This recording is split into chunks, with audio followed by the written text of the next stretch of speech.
Previously, the Pokémon Island was an island only of Pokémon. There were very few people. Most researchers, like the notable Professor Oak, who studied Pokémon on Island.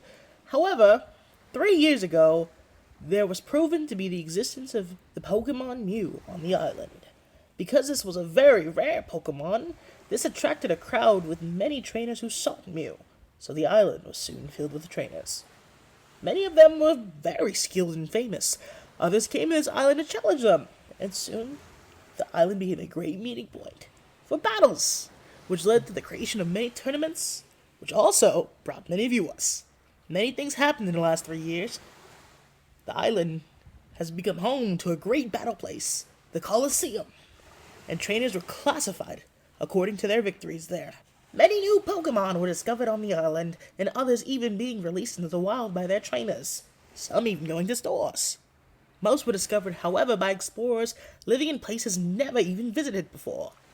Some places were created to increase the diversity of Pokemon that grew more and more. And so this is the story of this place, Pokemon Island.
Hey there, ladies, gentlemen, non-binary individuals, and anyone who identifies as otherwise and or in between. My name is Fable, and welcome to Pokemon Island. So I thought I would explain why there's sort of a cut in the video footage after I choose my starter, Chimchar.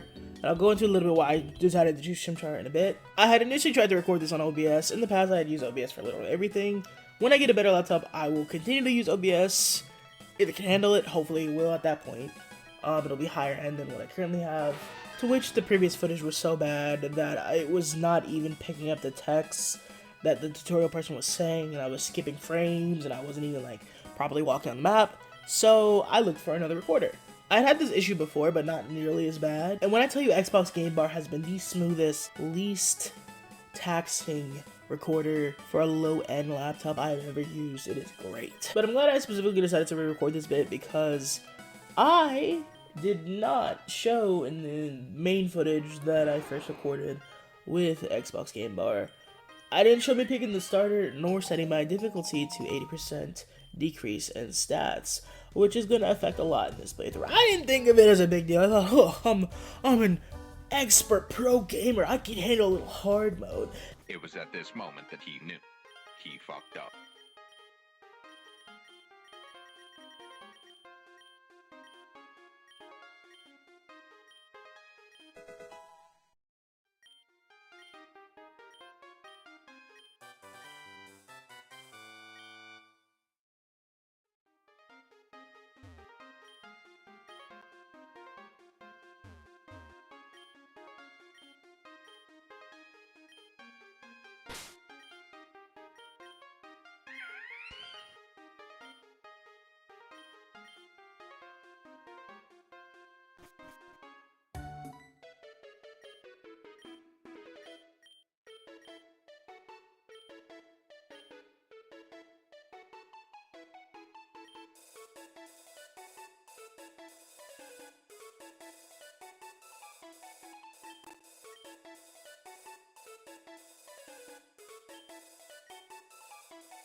Listen, when I first walked into this dude's house, I was very confused. But I had one goal in mind. I must be a loot goblin. Because if there is anything I know about Pokemon games, there are always hidden loot. But the main thing I was confused about was him saying he was teaching his Pokemon how to dance. Fella, where's your Pokemon? Where's your Pokemon? Is it a ghost type? Because I don't see him. I mean, theoretically, I guess the Pokemon could be inside its Pokeball, but like, wouldn't it need to see your moves to learn how to dance? I mean, I don't know the logistics of like how Pokeballs work, because they can hear you like when you're speaking when they're inside the Pokeball. Like you can, like, there's proof in the anime if I'm not mistaken.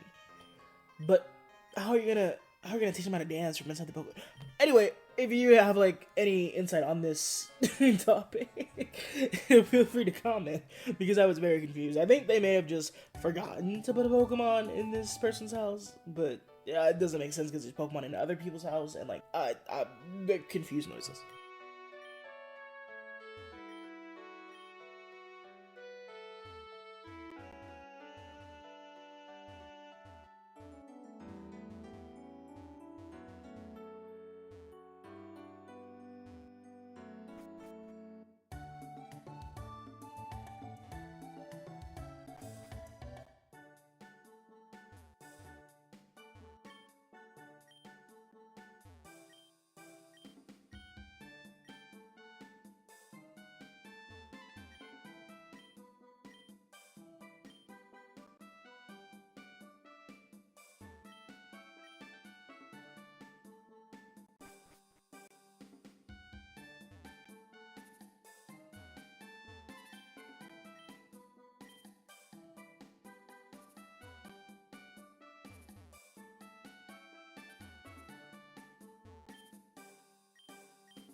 And here I am once again, being a loot goblin. Guess I'm gonna stop with just Pokemon.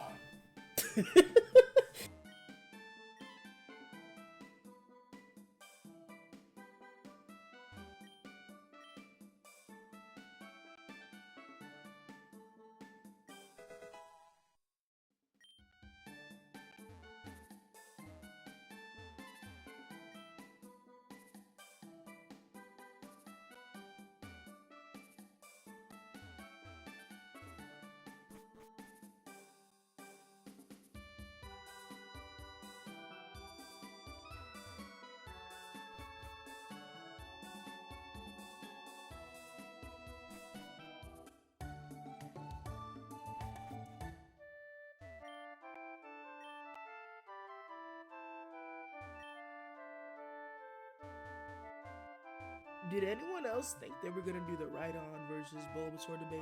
Like, that's where I was going, and I am kind of disappointed. That's not where they were going.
Getting extra Pokeballs this early on in the game is super important. Throughout the teleporting station, if I am not mistaken, there is a few rare encounters or a rare encounter in every single place, including the very first one. And well, yeah, I had the feeling that it would be hard on minus 80% stat boost, but I felt like it would be so hard to an extent where if I use a potion this early on without much HP or defense, it wouldn't matter anyway because I would just get hit again and die the next turn thereafter.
They ask you how you are, you just have to say that you're fine, and you're not really fine, but you just can't get into it because they wouldn't run.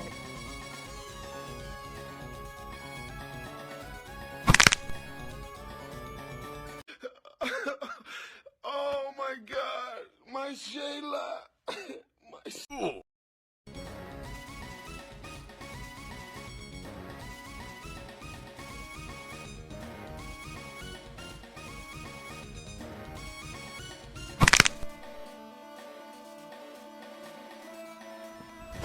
Emotional, damn it!